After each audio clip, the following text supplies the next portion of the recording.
Yo tout le monde, on se retrouve pour une nouvelle vidéo pour la fiche d'élevage de la Camponotus liniperdius. Donc comme on peut les voir ici, c'est ma colonie qui m'a été euh, échangée par mon ami Tiziano, donc qui est suisse. Donc la gine vient de Suisse.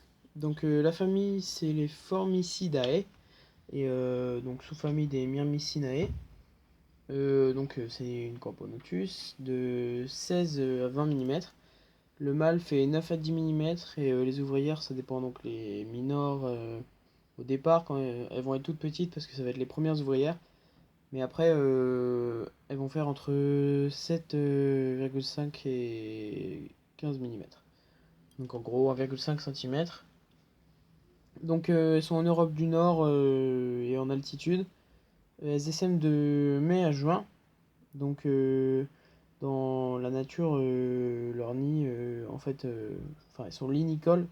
Du coup, leur nid, enfin, comment dire? Euh,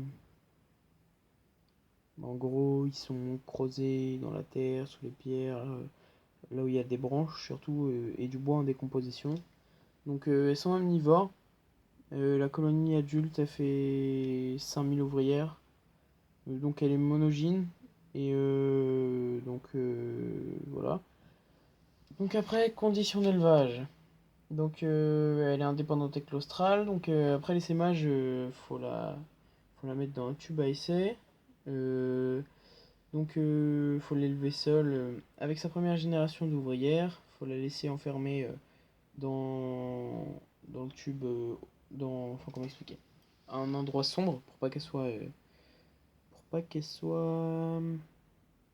comment expliquer, pour pas qu'elle soit dérangée en gros, enfin qu'elle soit pas stressée. On va la laisser 2 mois, enfin moi je conseille de la laisser 2 mois, voire 4 mois en aire de chasse pour qu'il y ait une bonne population dans les tubes. Donc à peu près 3 tubes, voire 4 tubes. Donc après le nid, il doit pas obligatoirement être blindé, mais pourrait complètement le... Enfin ça dépend. Moi je conseille de blinder parce que après enfin quand elles vont être beaucoup, bah, elles vont le creuser pour avoir plus de place et elles vont finir par s'échapper. C'est comme tout à l'heure, en fait j'ai mis des morceaux de... Comment expliquer? Enfin, voilà. Là on voit, j'ai mis des morceaux de patates parce que j'avais fait des petits pour les... Comment expliquer? Pour relier à des fourmilières, pour d'autres colonies avant. Et en fait, bah, elles l'ont creusé, puis elles sont sorties, puis j'en ai retrouvé deux en train de courir après des moucherons qui se baladaient. Voilà, voilà. Donc après, faut une humidification entre 15 et 50% de la surface du nid. Ce sera bien pour elle. Donc le nid peut être en béton cellulaire, en plâtre, en plexi, comme vous voulez, tant que l'humidification et la température sont respectées. Faut 1,5 cm, voire 2 cm de profondeur. Une aire de chasse assez grande, selon moi. Comment dire? Après, donc pour l'hivernage, la campo, elle va être à peu près à... Ouais, on va dire... donc c'est entre 5 et 15 degrés. Donc on peut les mettre dans le bac du micro. Non, vaut mieux pas. Dans le bac du frigidaire. À peu près 7 à 15 degrés.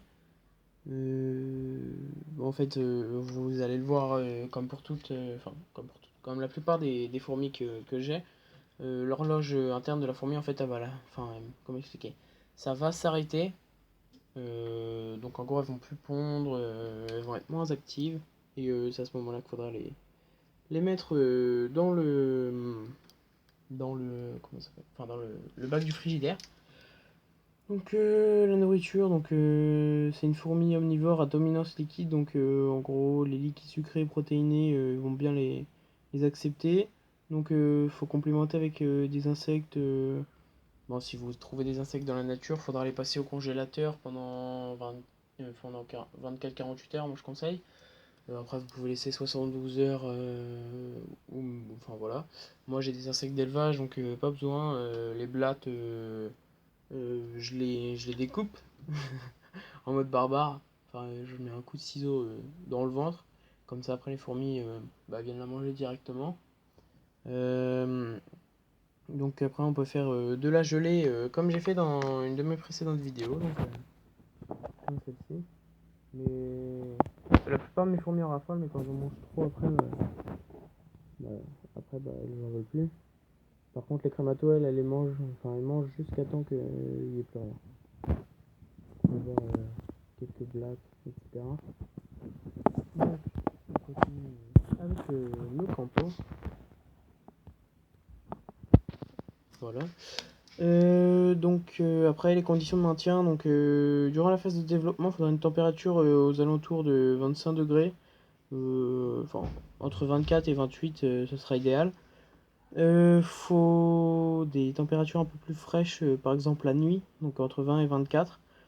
Et enfin, c'est pas. Apparemment, c'est pas nécessaire de les chauffer, mais moi je l'ai toujours fait, donc. Enfin, moi je les chauffe. Euh, Après, faudra avoir de l'humidité. Donc, faudra à peu près 50% d'humidité. Enfin, à peu près, on va dire. Parce que sinon, après, s'il y en a trop, c'est pas très bon pour elles. Après, les jeunes colonies, elles ont besoin de calme et elles sont super lentes à démarrer. C'est enfin, à peu près comme toutes les Camponotus. Je galère au départ, puis après ça part d'un coup, puis c'est bon. Le temps de l'œuf à l'imago, ça met à peu près 2 mois.